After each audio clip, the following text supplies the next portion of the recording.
और नंबर पे उसके मैंने किया टेलीफोन, कोई उठाया बोला हेलो बोलो कौन। हार्ट हुआ ब्रेक मैंने नंबर किया चेक, राइट नंबर पे रॉन्ग रॉन्ग बोल रहा कौन, बोल रहा कौन, हेलो कौन, हम बोल रहे कौन, हम बोल रहे। फगुआ के नासा में जठिया नसा के रख दिया मोए हमर देहला सरा के, पियले था रहम एकदम उतहद कर डाला। आप अच्छे गानों से एक पहचान बनाए, लेकिन धीरे धीरे हमने नोटिस किया या सभी नोटिस कर रहे होंगे कि अश्लीलता की तरफ चला गया कुछ वर्ड्स। ढोड़ी चोली क्या है, सबसे नीक बाटे सैया किसानी, खुशी बाटे रउआ घरवे में बहनी, मुँह मारो कमैला के। क्या ये गाना सुनने लायक नहीं? भोजपुरी में बेस्ट एक्टर रितेश पांडे के हिसाब से कौन है? Dinesh Lal Yadav ji. Best singer? Pawan Singh ji. Best actress? Best actress Amrapali Dubey. Best dancer? Khesari ji. यहाँ तक पहुँचने के लिए क्या कुछ करना पड़ा आपको? चाहे कि लड़ेंगे इस बार? हाँ लड़ेंगे। किस पार्टी से लड़ने की सोच रहे हैं? गांव की पृष्ठभूमि से निकल के मुंबई गए थे, बुलाया गया था हमें, और सब कुछ नया था वहाँ पे, कैमरा लाइट्स वगैरह सब कुछ नया था, देख के रोमांचित हो रहे थे। हेलो कौन, हम बोल रहे हैं, नहीं जानते नहीं जानते। अगर ज्यादा कुछ नहीं जानते हैं तो और जानकारी के लिए इस वक्त हमारे साथ एक खास मेहमान, भोजपुरी के मशहूर सिंगर, इसी गाने से एक अलग पहचान पाने वाले रितेश पांडे जी मौजूद है। सबसे पहले तो आपका हमारे द इंडियन पॉडकास्ट में बहुत बहुत स्वागत। बहुत बहुत धन्यवाद। और दिल्ली में भी आपका उससे भी ज्यादा स्वागत करती हूँ मैं। बहुत बहुत धन्यवाद। कैसे हैं आप? बहुत बढ़िया। अच्छा, ये गाना हम सुनते आ रहे हैं और इस गाने की जो लाइन थी, हेलो कौन, हम बोल रहे हैं, नहीं जानते नहीं जानते, इसके पीछे की कहानी क्या है? ये आम बोलचाल की भाषा, जैसे कि हमारे उत्तर प्रदेश बिहार में हिंदी भी इसी टाइप का बोला जाता है। काजी तुमको समझ में नहीं आ रहा है, थोड़ा सा हम लोग खींच के हिंदी बोलते हैं। तो उस टोन को लेके हम लोगों ने ये गाना बनाया था। बड़े भाई आशीष वर्मा जी ने इसका लिरिक्स और म्यूजिक दिया था, और ईश्वर की कृपा से स्नेह उपाध्याय जी ने इसमें एक्टिंग और सिंगिंग भी किया था। लोगों ने उम्मीद से ज्यादा प्यार किया। अच्छा, 900 मिलियन से ज्यादा व्यूज आए थे इस गाने पे। 1000 मिलियन से ऊपर हो गया। तो मैं चाहती हूँ कि ये गाना एक दो लाइन गुनगुना दिया जाए, है ना? हर नंबर पे उसके मैंने किया टेलीफोन, कोई उठाया बोला हेलो बोलो कौन। हार्ट हुआ ब्रेक मैंने नंबर किया चेक, राइट नंबर पे रॉन्ग रॉन्ग बोल रहा कौन, बोल रहा कौन, हेलो कौन, हम बोल रहे कौन, हम बोल रहे। नहीं जानते नहीं जानते। फिलहाल देखिए, आप सभी जानते हैं ये रितेश पांडे जी हैं, अलग अलग तरीके से गाना गाते हैं और ट्रेंडिंग में रहते हैं। जैसे देवर भाभी का है प्रसंग है कि देवर ने जब रंग लगा दिया है तो भाभी क्या कह रही हैं? कि फगुआ के नासा में जठिया नसा के रख दिया मोए हमर देहला सरा के। फगुआ के नासा में जठिया नसा के रख दिया मोए हमर देहला सरा के, पियले था रहम एकदम उतहद कर डाला, कि गोर मुहावा कह दिया काला, हई देवरवा साला, गाल पर गुलाल मोल डाला, हई देवरवा साला। एक गाना बहुत अभी न्यू आया आपका, सकेत होता करके कुछ है, तो इसके एक दो लाइन आप गुनगुनाइएगा। उसका है कि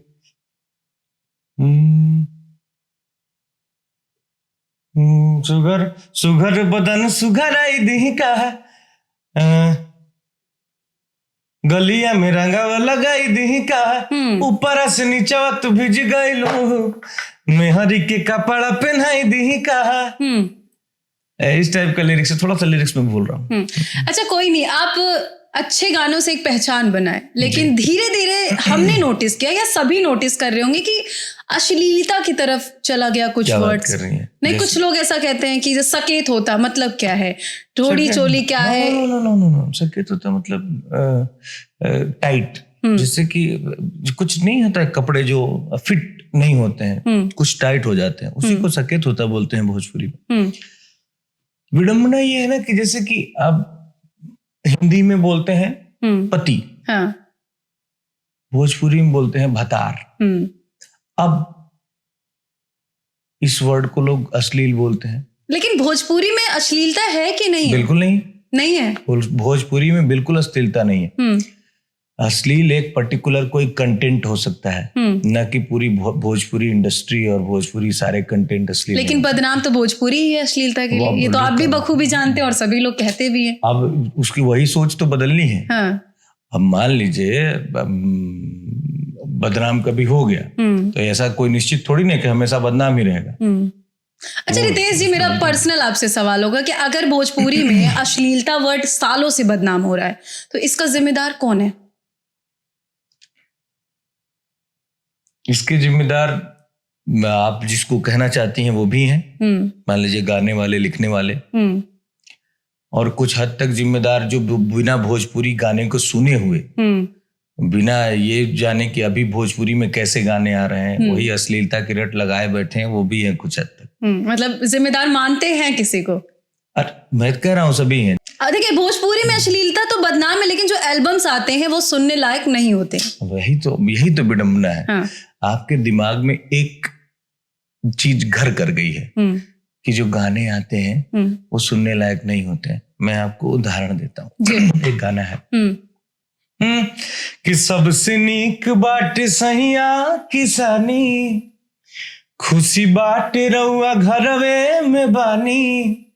सबसे नीक बाटे सहिया किसानी, खुशी बाटे रउआ घरवे में बहनी। मुँह मारो कमैला के, ए जी बहरा में गईला के। क्या ये गाना सुनने लायक नहीं है? बिल्कुल है। तो जब आप सुनेंगे ही नहीं तो आपका परसेप्शन कैसे चेंज होगा? ये मेरा परसेप्शन नहीं है, अदर भी लोग हैं, चाहे अलग फैमिली की बात। अदर लोग तो हमारे सामने नहीं बैठ के पूछ रहे हैं ना ये बात, आप बैठ के पूछ रहे हो। तो आप मेरा कहने का मतलब ये है जी कि भोजपुरी में बहुत अच्छे अच्छे गाने आ रहे हैं, बहुत अच्छे अच्छे गाने आ रहे हैं।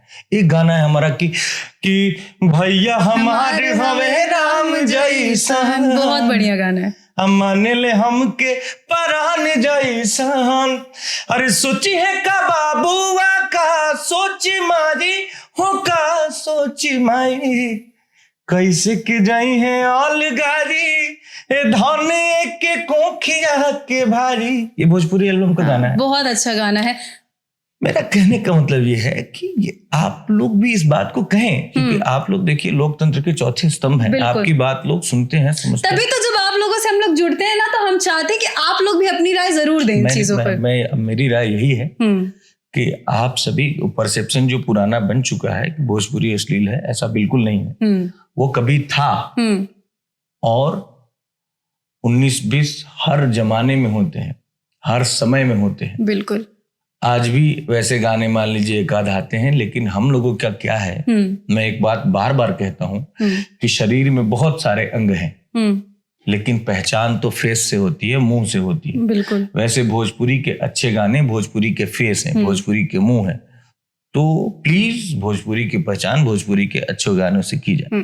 सुना है कि पढ़ने लिखने में आप काफी अच्छे थे, काशी यूनिवर्सिटी से आपने बीए किया था, फिर पढ़ाई लिखाई में मन नहीं लगा या फिर गायकी में आना एक्सीडेंटल था कुछ? मैंने बैचलर की डिग्री म्यूजिक से ही ली है। बीम्यूज किया है मैंने, तो म्यूजिक से ही किया, तो म्यूजिक में ही आ गया। तो गायकी करना शुरू से शौक था या कुछ अलग सपना था रितेश पांडे का? गायकी तो गाना तो गाते थे शुरू से ही, बचपन से ही लोगों ने अप्रिसिएट किया कि गाओ गाओ गाओ गाओ, तो गाने। अच्छा, गायकी में आने के लिए सबसे ज्यादा सपोर्ट किसने किया आपको? गायकी में आने के लिए किसी ने सपोर्ट नहीं किया, मैंने खुद का अपना सपोर्ट किया।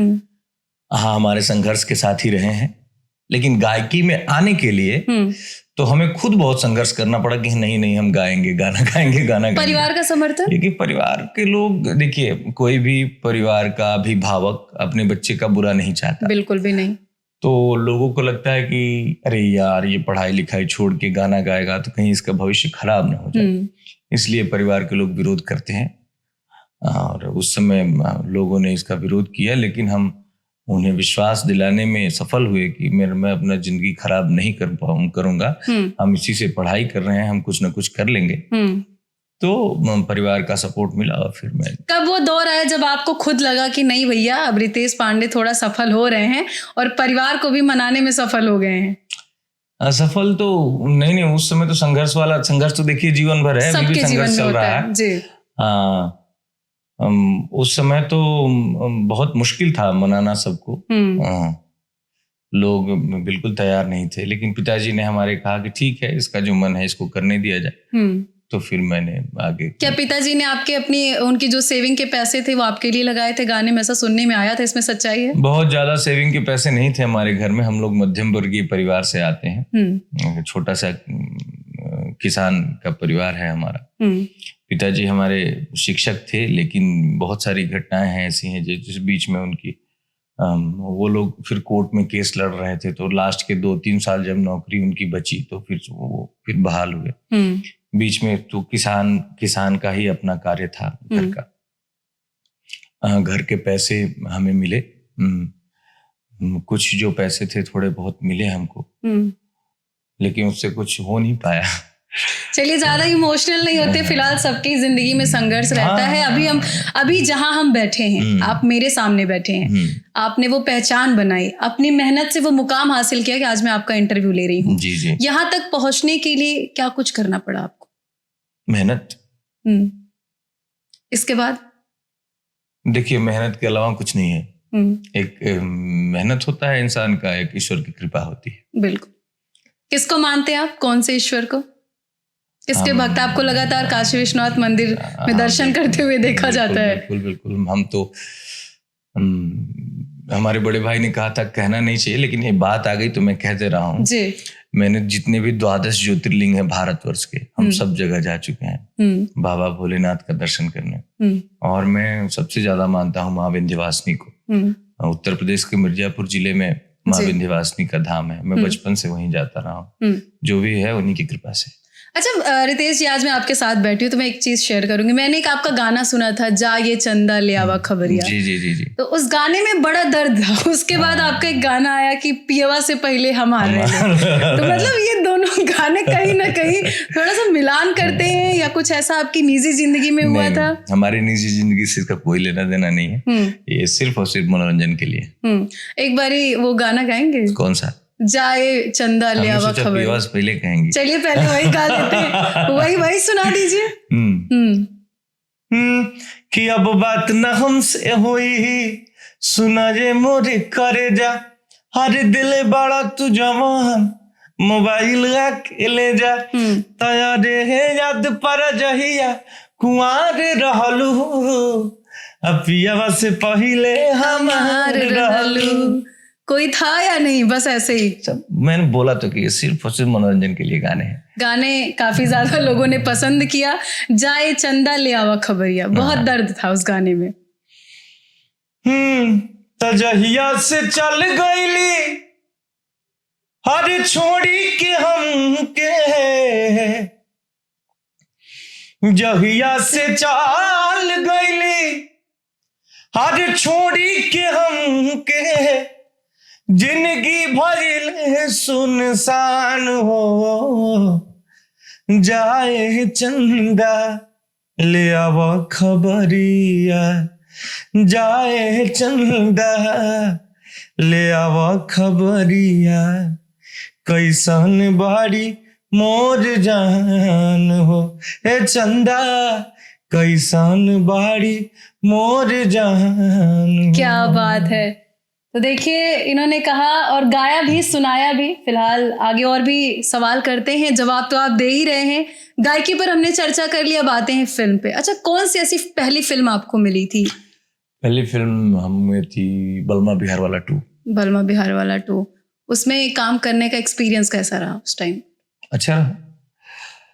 हाँ, क्योंकि एक गांव की पृष्ठभूमि से निकल के मुंबई गए थे, बुलाया गया था हमें। और सब कुछ नया था वहां पे, कैमरा, लाइट्स वगैरह सब कुछ नया था। देख के रोमांचित हो रहे थे, काम करके बहुत अच्छा लगा। फिर धीरे धीरे बहुत सारी फिल्म। आपने सिंगिंग से पढ़ाई की, म्यूजिक से आपने बताया, क्योंकि एक्टिंग करना आपके लिए नया रहा होगा उस टाइम पे। कोई ऐसा मोमेंट रहा हो जो आपको अभी तक याद हो, जहाँ पे आपको परेशानी हुई रही हो या कोई आपको समर्थन दिया हो, सपोर्ट किया हो वहाँ पे भोजपुरी इंडस्ट्री में? हाँ, एक्टिंग में जैसे कि मैं जैसे चलता था, चलने को मैं ऐसे खूब एकदम, जैसे जब पढ़ता था मैं तो खूब ऐसे चलता था। फिर जो डायरेक्टर थे पहली फिल्म के, विष्णु शंकर बेलू जी, उन्होंने हमें बताया कि कैमरे पे बेटा थोड़ा ऐसे चला जाता है। फिर मैंने चलना सीखा वहां पे। और फिर मैं तो सिर्फ गाना जानता था। मुझे गाना गाना मैंने वही पूछा कि एक्टिंग की दुनिया में आपको कठिनाई तो आई होगी। तो जब गाने की शूटिंग होने लगी तो मुझे डांस करना था। अब डांस आता ही नहीं था। तो डिपिंग, डांस मास्टर बोले डिपिंग कर दो, डिपिंग। बोला डिपिंग क्या होता है? कहते अरे यार तुमको डिपिंग नहीं पता है। हमें नहीं पता है भाई साहब, हमको नहीं पता है, तो मैं इसलिए पूछ रहा हूँ। फिर उन्होंने बताया, फिर मैंने सीखा। मैंने यही बात बताई कि सीखने की ललक, जीवन भर सीखना है आदमी को, तो सीखते सीखते सीखते थोड़ा बहुत जो हुआ। ना नाम की कमी है अभी आपकी जिंदगी में, ना शोहरत की कमी है, सबका साथ भी है। तो अभी देखा जा रहा है कि भोजपुरी इंडस्ट्री से ज्यादातर लोग राजनीति में रुचि रख रहे हैं। तो क्या रितेश पांडे भी इस बार विधायकी में चुनाव लड़ने का सोच रहे हैं? क्योंकि भोजपुरी इंडस्ट्री से, जो भोजपुरी पृष्ठभूमि से जो ताल्लुक रखते हैं, वो खास करके उत्तर प्रदेश और बिहार से होते हैं, झारखंड से होते हैं जी। और यहाँ के लोग जो होते हैं, उन्हें बहुत ज्यादा पैसे के पीछे लालच नहीं होती है उनकी। तो एक समय के बाद, इसीलिए यही कारण है, मेन उद्देश्य कि लोगों की सेवा के लिए लोग, क्योंकि राजनीति का सबसे बड़ा धर्म है लोगों की सेवा करना, इसलिए इधर का रुख करते हैं। मतलब ये माना जा सकता है ना कि आप बिल्कुल चाह रहे हैं राजनीति में आना, इंटरेस्टेड हैं? बिल्कुल कह सकते हैं। विधायकी लड़ेंगे इस बार? बहुत अच्छी लगती है। विधायकी लड़ेंगे इस बार? हाँ, लड़ेंगे, मौका मिलेगा। बिल्कुल। किस पार्टी से लड़ने की सोच रहे हैं? बहुत जल्दी बात तय हो चुकी है, अभी इसका यहाँ कहना उचित नहीं है। बिल्कुल। अभी पवन सिंह का भी देखा गया एक वीडियो आज सोशल मीडिया बहुत ज्यादा वायरल हो रहा है कि कह रहे हैं कि भैया आगे आगे तो पीछे हटने का नाम नहीं लेंगे, और ऐसा माना जा रहा है कि भारतीय जनता पार्टी से वो इस बार चुनाव लड़ सकते हैं। इस पर आपका क्या कहना, अगर वो लड़ेंगे तो? बहुत अच्छी बात है, स्वागत है। भारतीय जनता पार्टी आपको कैसी लगती है? अच्छा है, देश सेवा और देश प्रेम की पार्टी है, देश हित की बात करती है, देश को विकसित बनाने की बात करती है, तो इससे अच्छा क्या चाहिए। पवन सिंह और आपकी केमिस्ट्री देखने को मिलती है लोगों को, बबुआ भैया वाला जो केमिस्ट्री है वो देखने को मिलता है, चाहे वो ऑफ स्क्रीन हो, ऑन स्क्रीन हो, ऑन स्टेज हो। तो कैसा रिश्ता है आपका पवन सिंह? बहुत अच्छा, बड़े भाई छोटे भाई का रिश्ता है, बहुत अच्छा, बहुत प्यार दुलार मिलता है उनसे। पवन सिंह का आपके जीवन में कोई खास योगदान है? मैंने उनको सुन के, जिसको सबसे ज्यादा सुना है, जैसे कि बड़े भैया पवन सिंह जी, बड़े भैया माननीय मनोज तिवारी जी, भरत शर्मा जी, जिनको सबसे ज्यादा सुना है, तो उनमें से एक है वो। उनमें से एक है। खेसारी लाल यादव से कैसा संबंध है आपका? अच्छा है, बहुत अच्छा है। अच्छा संबंध, मित्रवत संबंध है। अच्छा, करीब किसके आप सबसे ज्यादा, पवन सिंह या खेसारी लाल यादव? करीब वाली बात कोई मतलब ऐसा थोड़ी नहीं है कि माँ और पत्नी है कि किसके करीब है, नहीं होता ना कि भाई भाई है, भाई वाली बात है। तो मैं, क्योंकि हमारी गायकी की विधा एक है जी, और मैं उनसे बहुत कुछ सीखा हूं, तो मैं दिल से, जैसे कि उनके गायकी के बहुत करीब हूँ, बड़े भैया पवन सिंह जी के।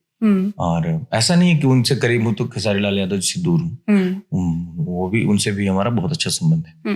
अच्छा, अभी कुछ क्वेश्चंस है, ये मेरे नहीं है, मेरे ऑफिस में कई स्टाफ हैं, उनके भी क्वेश्चन है, जो जैसे कि मैं सवाल करूंगी, आपको आंसर करना होगा एक एक लाइन में। मैं कर सकती हूँ? बिल्कुल बिल्कुल। सबसे अच्छा नेता कौन, रितेश पांडे के हिसाब से? ऑप्शन देती हूँ। अटल बिहारी वाजपेयी। मेरे पास 3 ऑप्शन है, इनके अलावा। अब उससे क्या मतलब है, मैंने तो बोल दिया। नहीं, अभी करंट में जो है, स्वर्गीय अटल बिहारी वाजपेयी, अखिलेश यादव, राहुल गांधी, योगी आदित्यनाथ जी, मोदी जी। अगर नंबर देना होगा तो आप फर्स्ट कैटेगरी में किसको नंबर देंगे? मोदी जी। मोदी जी। मोदी जी क्यों पसंद है आपको? देश हित का कार्य कर रहे हैं। देखिए बहुत सारे लोग अच्छा कार्य कर रहे हैं इसमें। अखिलेश यादव जी ने भी जब वो मुख्यमंत्री थे तो उन्होंने यमुना एक्सप्रेसवे बनाया था, वो बहुत अच्छा रोड है। मैं जब भी चाहता हूँ दिल्ली कभी आता हूँ बाई रोड तो तारीफ में निकल जाता है कि हाँ यार अच्छा रोड अच्छा है। योगी जी बहुत अच्छा काम कर रहे हैं। अखिलेश यादव, राहुल गांधी के बारे में अगर कुछ कहना हो अब ये सब भी बात नहीं, आप जुड़े हैं तो जवाब तो देना पड़ेगा। मैंने 4 का नाम लिया तो आपने 2 की तारीफ बोल तो दिया। आदरणीय माननीय नरेंद्र मोदी जी आपके फेवरेट हैं। अभी एक लाइन में फिर मुझे आंसर चाहिए। हाँ, भोजपुरी में बेस्ट एक्टर रितेश पांडे के हिसाब से कौन है? Dinesh Lal Yadav ji. Best singer? Pawan Singh ji. Best actress? Best actress Amrapali Dubey ji. Best dancer? Khesari. Best dancer Khesari Lal Yadav. हाँ, अच्छा डांस करते हैं। आपने कहा कि बेस्ट सिंगर पवन सिंह, और ये आप ही नहीं कहते, सभी लोग कहते हैं और हम लोग भी सुनते कहते हैं कि भैया उनके आवाज में सरस्वती माँ आवाज करती हैं। तो आप कोई उनका गाना गाना चाहेंगे जो आपका फेवरेट हो, आपने उनसे सीखा, आप उनको अपना बड़ा भैया मानते हैं? हाँ, मैं गा देता हूँ जी।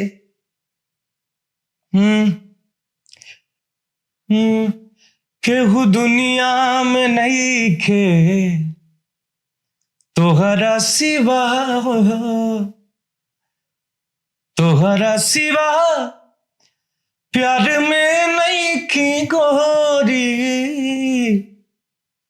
हम बेवफा हो, हम बेवफा, चाहे बतिया तू माना चाहे मत माना हो,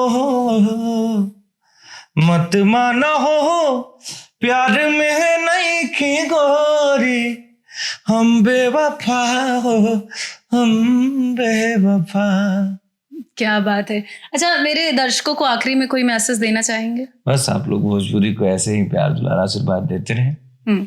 सारे भोजपुरी के कलाकार हैं उनके ऊपर अपना प्यार दुलार आशीर्वाद बनाए रखें और भोजपुरी के अच्छे अच्छे गाने सर्च करके यूट्यूब पे सुनिए। अच्छा, रितेश जी हैं, एक और गाना मिस हो रहा है, गोरी तोरे चुनरी लाल लाल रे, वो हो जाए 2 लाइन। इतना अच्छा गा रही हैं आप। नहीं, मैं अच्छा नहीं गा सकती हूँ। कि जौने कॉलेजवा में करेलू पढ़ाई, लइका लइका में होला लड़ाई, होला लड़ाई, होला लड़ाई, कि चच्चो पूछत हुआ हाल चल रे, चच्चो पूछत हुआ हाल चल रे, रोड पे चले लू कमाल चल रे, गोरी तोरी चुनरी लाल लाल रे, रोड पे चले लू कमाल चल रे। क्या बात है। एक आखिरी सवाल होगा मेरा आने वाले बिहार विधानसभा चुनाव को लेकर। आपसे सवाल किया विधायकी लड़ने पे, आपने कहा कि आप इंटरेस्टेड है राजनीति में। पवन सिंह ने कहा कि वो अब पीछे नहीं जाएंगे, वो भी लड़ेंगे। सुनने में आ रहा है अक्षरा सिंह भी लड़ेंगी और सुनने में ये भी आ रहा है कि ज्योति सिंह भी लड़ेंगी। क्या लग रहा है, जब आप 4-5 आमने सामने होंगे तो एक दूसरे का साथ देंगे या सिर्फ अपने बारे में राजनीति में सोचते चलेंगे? ये तो भविष्य के गर्त में है। अभी तो सब आपको सब सुनने में आ रहा है। लेकिन होता तो वही है ना जो सुनने में आता है। नहीं, ऐसा निश्चित नहीं है। ऐसा निश्चित नहीं है। ऐसा भी हो सकता है जो सुनने में नहीं आ रहा है। चलिए, फिलहाल ये सस्पेंस आप बरकरार रख रहे हैं ना कि किस पार्टी से ये टिकट इनको मिलेगा, मिलने वाला होगा या चुनाव लड़ेंगे। तो जाते जाते बिहार वासियों के लिए कोई मैसेज? जय बिहार। जय बिहार। बहुत बहुत धन्यवाद रितेश जी अपना बहुमूल्य समय देने के लिए। रितेश पांडे हमारे साथ मौजूद थे। भोजपुरी में किस तरीके से इन्होंने अपनी पहचान बनाई आप सभी बखूबी जानते हैं। फिलहाल हमने रूबरू करवाया और इनसे कुछ सवाल भी किए जिनका जवाब इन्होंने बड़ी ही बेबाकी से दिया है। इनके जवाब को सुनकर आपकी क्या राय है, और अगर रितेश जी चुनाव लड़ना चाहते हैं तो इसको लेकर के आपकी क्या राय है, कमेंट सेक्शन में जाकर के जरूर बताइएगा। आगे आपको अलग अलग मेहमानों से रूबरू करवाते रहेंगे। जय हिंद। जय हिंद।